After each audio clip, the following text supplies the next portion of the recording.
नमस्कार, आपण पाहत आहात ATV न्यूज. पाहुयात आजची बातमी. त्या बाबतीमध्ये झाला पाहिजे. आता जे काही स्टेटमेंट कुणाकुणाची चाललेले आहेत त्याच्यात किती तथ्य आहे, किती सत्य आहे, किती असत्य आहे, त्याच्याबद्दलची चौकशी त्या ठिकाणी करू. प्रत्येकाला आपली भूमिका मांडण्याचा अधिकार घटनेचे शिल्पकार डॉक्टर बाबासाहेब आंबेडकरांनी दिलेला आहे, संविधानाने दिलेला आहे, कायद्याने दिलेला आहे आणि घटनेने दिलेला आहे. त्याबद्दल दुमत कुणाचंच असायचं कारण नाही. पण उगीच नुसतं मी आलो की मला भला मोठा हार द्यायचा, मला बुके द्यायचा, मला मूर्त्या द्यायच्या, पांडुरंगाची द्यायची, विठ्ठलाची द्यायची, पण त्यांनी काय सांगितलंय ते पण डोळ्यात समोर ठेवा ना. साधू संतांचे काय विचार आहेत, इतर काय गोष्टी आहेत. आणि फार तुम्ही अपेक्षा ठरल्या आता काय दादा आलाय, आता काय काळजी नाही, तर ते डोक्यातनं काढा, ते डोक्यातनं काढा. मी जरी तुमच्या जवळचा असलो तरी चुकीचं वागू नका. मी पुन्हा पुन्हा तुम्हाला सांगतोय, इथं अनेक जण माझे अनेक वर्षापासूनचे संबंध असणारे पण आहेत, काही नवे पण कार्यकर्ते आलेले आहेत, त्यांच्या ओळखी माझ्या होतील. जेवढं मी येणं जात माझं वाढेल त्या पद्धतीनं एकंदरीत गोष्टी वाढतील. आणि स्वच्छ प्रतिमेचे राहावा. लोकांनी असं म्हटलं पाहिजे की वा खरंच ही लोक व्यवस्थितपणे काम, या पद्धतीनं आपण पुढे जाण्याचा प्रयत्न करू. आपल्याला कुणाचाही अवमान करायचा, त्याच्यामध्ये जसं येईल तसं बाबा व्यापाऱ्यांची एखादा मिटिंग एकदा घ्यायची, डॉक्टर मंडळीची, वकील मंडळीची, व तुमचं काय मत, तुमचं काय नाही. कामं करताना फक्त पुढाऱ्यांना कामं केली जात नाही, त्याच्यात वेगवेगळ्या क्षेत्रात, परंतु ज्यांचा राजकारणाशी संबंध नाही पण समाजकारणाशी संबंध आहे, जनतेशी संबंध आहे, त्यांच्या डोक्यात काय, त्यांच्या मनात काय. कधी काही पत्रकार मित्रांना घेऊन तुमच्या काही सूचना आहेत, कधी काही साहित्यिक असतात, काही कवी असतात, वेगवेगळ्या क्षेत्रातले साहित्य, कला, संस्कृती अशा वेगवेगळ्या क्षेत्रामध्ये काम करणारा वर्ग असतो. त्या पद्धतीनं आपल्या इथल्या इमारती काही मला आता दाखवत होते, जिल्हा परिषदेची इमारत झाली ना, आता जे काही चालू आहेत त्याचं पण एलिव्हेशन, त्याचं साईड एलिव्हेशन, ते कसं चांगलं राहील. उद्या 50-100 वर्ष टिकले पाहिजे. मी परवा जालन्याला पण गेलो होतो, त्यावेळी जालन्याला पण मी माझ्या पद्धतीनं पाहणी केल्यावर तिथल्या चीफ इंजिनियर आणि तिथल्या कलेक्टरला काय सांगायचं ते सांगितलं. आता कालच चंद्रशेखर बावनकुळेंनी सांगितलं की कलेक्टरनी दर आठवड्याला काही गावांना व्हिजिट दिली पाहिजे, तहसीलदारांनी दर आठवड्याला, प्रांतांनी दर आठवड्याला, काही गावांना व्हिजिट 1 दिवसाला दिलीच पाहिजे. ज्या काय आता 100 दिवसाचा कार्यक्रम मुख्यमंत्र्यांनी दिलेला आहे, त्या कार्यक्रमाची जी रूपरेषा आहे त्या पद्धतीनं काम चाललंय का नाही, कुठं काम थांबलेलं आहे, का थांबलेलं आहे, काय अडचण आहे. मी नुसता आदेश देणार नाही, त्यांची अडचण समजून घ्या. अडचण असेल तर ती मला दूर करावी लागेल. एकतर ते सांगून कसं चालेल. पोलिसांना इन्फ्रास्ट्रक्चर आहे का, गाड्या आहेत का, पोलीस स्टेशन आहेत का, नाही का, त्यांना जेवढा स्टाफ लागतो तेवढा स्टाफ आहे का, तीच गोष्ट रेव्हेन्यू डिपार्टमेंटला, तीच गोष्ट फॉरेस्ट असेल, तीच गोष्ट पाण्याच्या योजना. आता आपल्या शहरामध्ये इथं पण निवेदन दिली, येताना योगेश पण काही सांगत होता, विक्रम आणि आमचा सतीश पण सांगत होता. काल कॅबिनेटच्या वेळेस धनंजयने पण सांगितलं की दादा इथं 32-33 कोटी रुपये बिल चकलंय आणि पाणी धरणामध्ये पण बीडकरांना प्यायला पाणी आहे का, लाईटचं बिल भरलं नाही. जसं शिस्तही लावावी लागेल नियमाप्रमाणे. आता त्याला एवढं बिल भरता येणार नाही, तर त्याला हप्ते पाडायचे का, त्याच्या व्याज माफ करायचं का.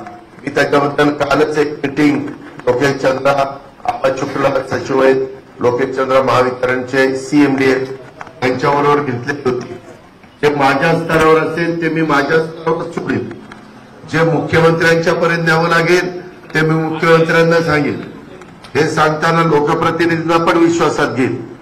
2 मंत्रिमंडळात सहकारी आहेत तुमच्या भागातले, ते धनंजय मुंडे आणि पंकजाताई, त्यांनाही मी विश्वासात घेऊ. भेदभाव त्याच्यामध्ये केला जाणार नाही. पण मी जर भेदभाव नाही केला तर मी ज्यांचं काम करतो त्यांनी पण भेदभाव नाही केला पाहिजे. नाहीतर मी त्याचं काम करणार आणि ते आधी तिसरंच काहीतरी करणार, असलं नाही मी खपून घेणार. मग त्याला सरळ सांगणार की तू जर दुटप्पी वागणार असेल तर मी काम करणार नाही. मी काही साधू संत नाही, मी सरळ मार्गी आहे. मी जरूर सगळ्यांना मदत करीन. जो संख्येने कमी असेल त्याला भीती वाटत असेल की बाबा मी कसं जगायचं, मला काय आधार आहे? तुम्हाला सरकारचा आधार आहे पण आमचा आधार आहे. आम्ही इथं ते विट्टी दंडू पतंग उडवत आलेलो नाही. आम्ही इथं काम करतात. मला काम करायला आवडतं.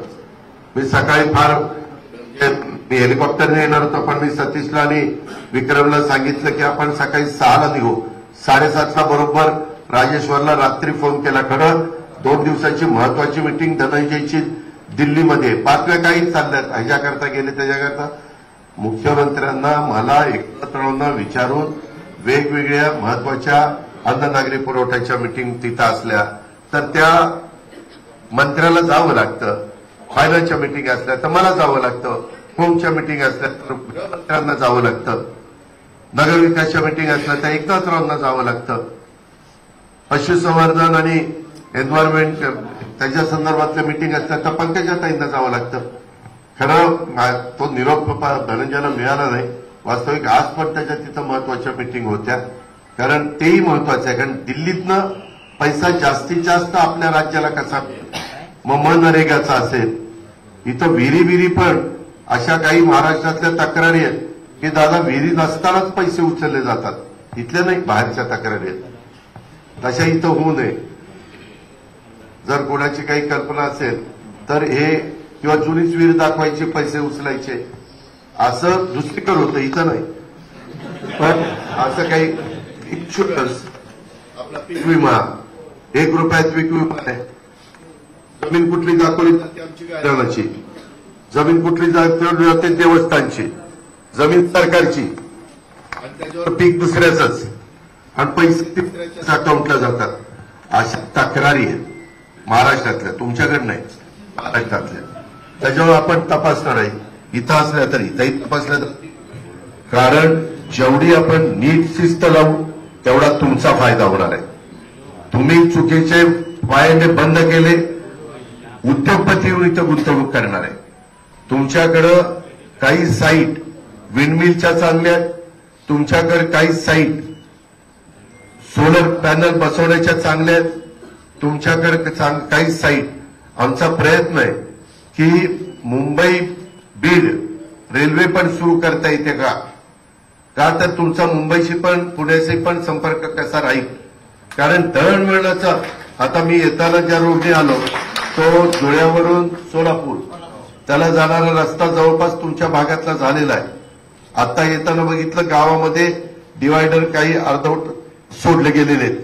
मेन कॉन्क्रीटच्या रस्त्याला साईड गटरच काढलेली नाहीयेत. काही काही ठिकाणी आता एक जेसीबी लावला तरी इथल्या येण्या बाबळी घाण काढता येईल. तुम्ही इलेक्शनला उभं राहिलं तर किती खर्च करतात ते तुम्हाला माहिती.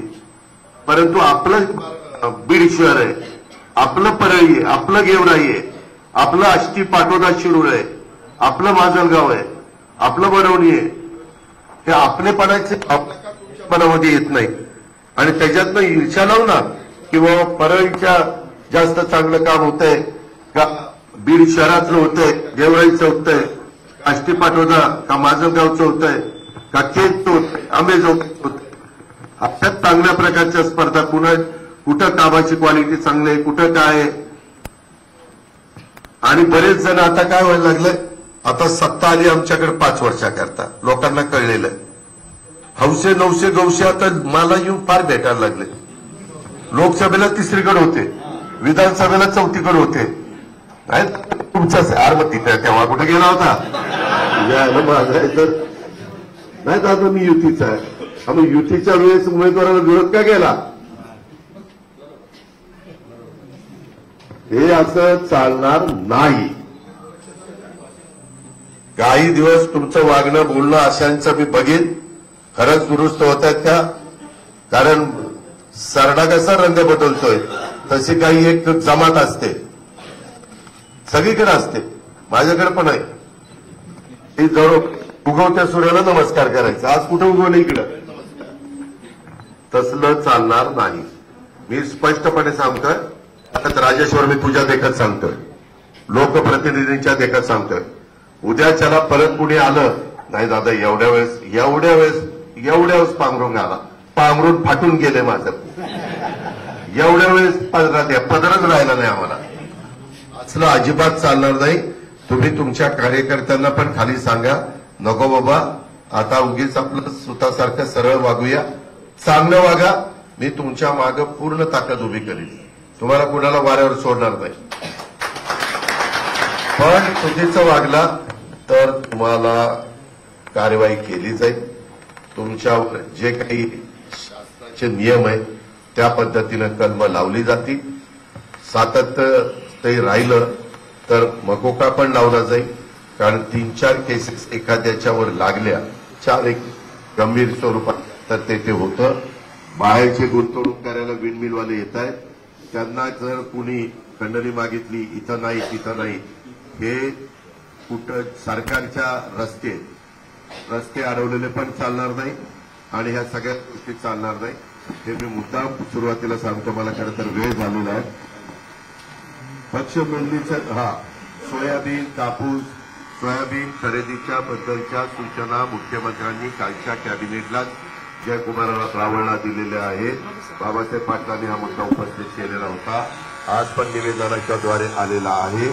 मी पण आता इथून ज्यावेळेस मुंबईला जाईल त्यावेळेस पण पुन्हा आता दिल्लीला मुख्यमंत्र्यांच्याही कानावर घालतो. त्यांचा राजकारणाशी संबंध नाही, ते कागद वाचल्यावर लक्षात येतं की काय त्या पद्धतीनं. पण संघटनेच्या कार्यकर्त्यांनी आम्ही जसं सकाळी लवकर उठून कामाला लागतो आणि उशिरापर्यंत काम करतो आणि भावना चांगली असते, त्या पद्धतीनं तुम्ही पण मला साथ द्या, तुम्ही पण मला सहकार्य करा. आणि बीड जिल्ह्याच्या बद्दल जी आज बदनामी काही जण सातत्याने प्रिंट मीडियामध्ये इलेक्ट्रॉनिक मीडियामध्ये करताय, ते आपल्याला सगळ्यांना मिळून पुसायचंय. अजित पवारांनी एकट्याने ठरवलं तर अजित पवारला ते शक्य नाही. त्याला तुमच्या सारख्या जीवाभावाच्या सहकार्यांची साथ लागेल, इथल्या एनजीओची साथ लागेल, इथल्या जनतेची साथ लागेल, इथल्या वेगवेगळ्या घटकामध्ये काम करत असणाऱ्या सर्व मान्यवरांची त्या ठिकाणी साथ लागेल. ती साथ द्या. इथं आल्यानंतर आपण जे प्रेमाने स्वागत केलं त्याबद्दल आपल्याला सगळ्यांना धन्यवाद, आपले सगळ्यांचे आभार. आता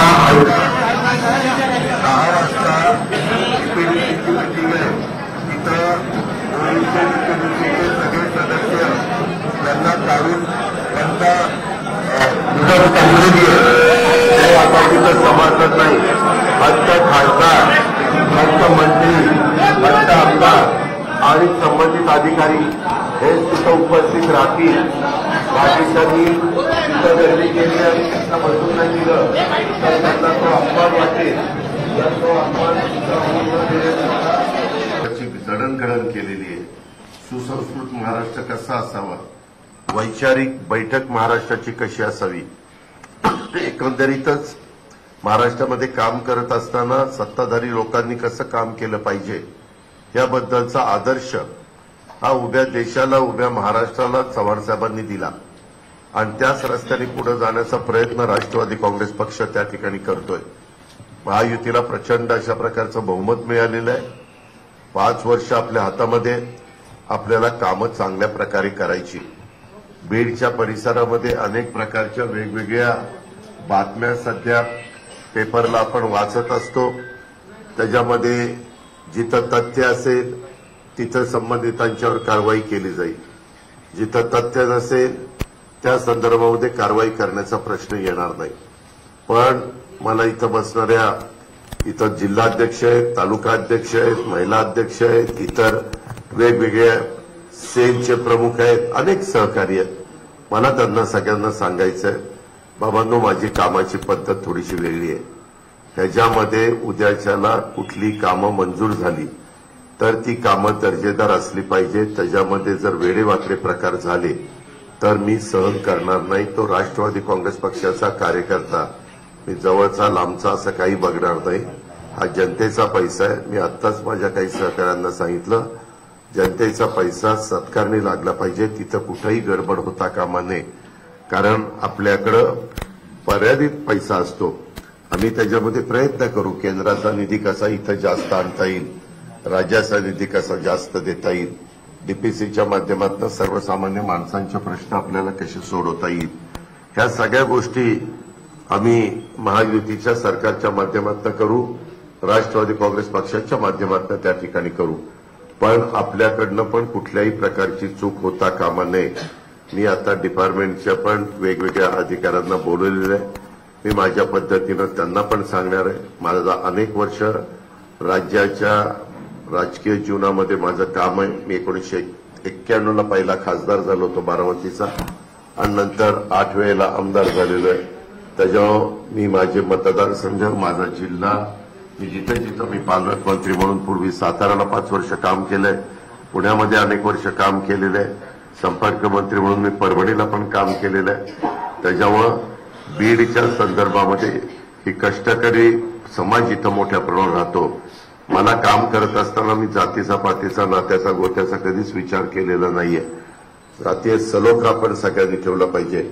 युगपुरुष छत्रपती शिवाजी महाराजांचं उद्याच्या 19 फेब्रुवारीला शिवजयंती आहे. आम्ही सगळेजण प्रमुख तिथं जातो. शिवजयंतीला शिवनेरी किल्ल्यावर महाराजांच्या समोर तिथं नतमस्तक होतो. जिथं महाराजांचा जन्म झालेला आहे तिथं जाऊन त्या ठिकाणी नतमस्तक होतो. तो आदर्श डोळ्यासमोर ठेवून आपल्याला पुढे जायचंय. कुठेही अफवांच्यावर कृपा करून विश्वास ठेवू नका. मात्र मी एक गोष्ट पुन्हा आपल्याला सगळ्यांना सांगेन, जर कुणी कुठल्या गोष्टीमध्ये जबाबदार असेल, जर कुणी तिथं कुठंतरी वेडेवाकडे प्रकार केलेले असतील, मी आपल्याला सगळ्यांना सांगतो, विकासाची कामं करत असताना कुणी कुणाला खंडणी मागण्याचा प्रयत्न त्या ठिकाणी करू नये. माझ्या ते कानावर आल्यानंतर त्याच्यामध्ये मकोका लावायला पण मी मागं पुढं बघणार नाही. मी कुठल्याही टोकाची भूमिका घेईन. मी आधीच देवेंद्रला सांगितलं होतं की मला इकडचं देत असताना त्या संदर्भामध्ये सगळ्यांनी चांगल्या कामाला साथ दिली पाहिजे. त्याच्यात कुठलाही मी अधिकारी पण बघणार आहेत. काही अधिकारी इथं बरेच वर्ष राहिलेले आहेत, त्याच्यामध्ये पण मी दुरुस्ती करणार आहे. मी सुरुवातीला सांगितलं मी भेदभाव करत नाही, पण जर चुकीच्या पद्धती पूर्वापार चालत आलेल्या आहेत त्याला कुठंतरी आळा घातलाच गेला पाहिजे. जर चालत आलेले असतील तर कुणी त्याच्यामध्ये मी म्हणेल ते, कारण आम्ही बघतो कधी कधी टीव्हीला वगैरे दाखवलं जातं चॅनलला, कुणी रिव्हॉल्वर काढतं, वर काही रिव्हॉल्वर उडवतात, कुणी इथं रिव्हॉल्वर वगैरे लावून फिरतात. मी डिपार्टमेंटला सांगणार आहे, जे कुणी वर रिव्हॉल्वर वाहून फिरेल त्याचं लायसन कॅन्सल करायचं. रिव्हॉल्वर हे तुमच्या स्वसंरक्षणाकरता किंवा तुम्ही वस्तीवर राहत असेल तर 12 बोर किंवा सिंगल बोर जे काही तुम्हाला घ्यायचं ते तुम्ही घरामध्ये ठेवली पाहिजे. तिथं त्याचा वापर त्या बाबतीमध्ये केला पाहिजे. हे जे रीळ तुमचे बनतात ना, ते पण मी खपून घेणार नाही. मी सगळ्याला नियम सारखा लावणार आहे. ह्याच्यामध्ये मला टार्गेट करायचं नाही, परंतु बदल झाला पाहिजे हे मलाही जाणवलं पाहिजे, इथल्या सर्वसामान्य नागरिकांना पण जाणवलं पाहिजे. इथल्या लोकांनाही कळलं पाहिजे की नाही बाबा ह्याच्यामध्ये बदल. आणि मी पुन्हा राष्ट्रवादी काँग्रेस पक्षाच्या कार्यकर्त्यांना सांगतो, महिला भगिनींना सांगतो, सगळ्या माझ्या तरुण कार्यकर्त्यांना सांगतो, वडीलधाऱ्यांना सांगतो, आपलं स्वतःचं चारित्र्य स्वच्छ ठेवा. आपली प्रतिमा जनमानसामध्ये चांगली ठेवा. चुकीच्या प्रवृत्तीची लोक आपल्या आजूबाजूला अजिबात राहता कामा नये. त्या संदर्भामध्ये पण काळजी सगळ्यांनी त्या बाबतीमध्ये घ्या. उद्याच्याला कुठल्या बाबतीमध्ये मला जर कळलं तर मी पोलिसांना तिथं सांगणार आहे. राजकीय हस्तक्षेप पोलीस लोक करत असताना मी होऊन देणार नाही. महायुतीच्या कुणाकडच्याकडनंच होऊन देणार नाही. मी देवेंद्रजींना, एकनाथरावांना पण विनंती करणार आहे की बाबा तिथं आपण अन्याय कुणावर होऊन द्यायचा नाही, परंतु त्याच्यातनं कुणी भरडला पण जाता कामा नये. पण जो तुमच्या माझ्या जवळचा असेल आणि तो चुकीचा वागत असेल, आणि हे 9चे 9 दिवस नाही, हे सातत्य पुढे राहिलं पाहिजे. पुढच्या वेळेस येताना मी मुक्कामाच्या तयारीने येईल. मी आल्यानंतर कामं वेगवेगळ्या भागात चाललेली आहे. अशाच प्रकारे नवनवीन घडामोडी पाहण्यासाठी आपल्या ATV न्यूजच्या YouTube चॅनलला सबस्क्राईब करा आणि रहा अपडेट.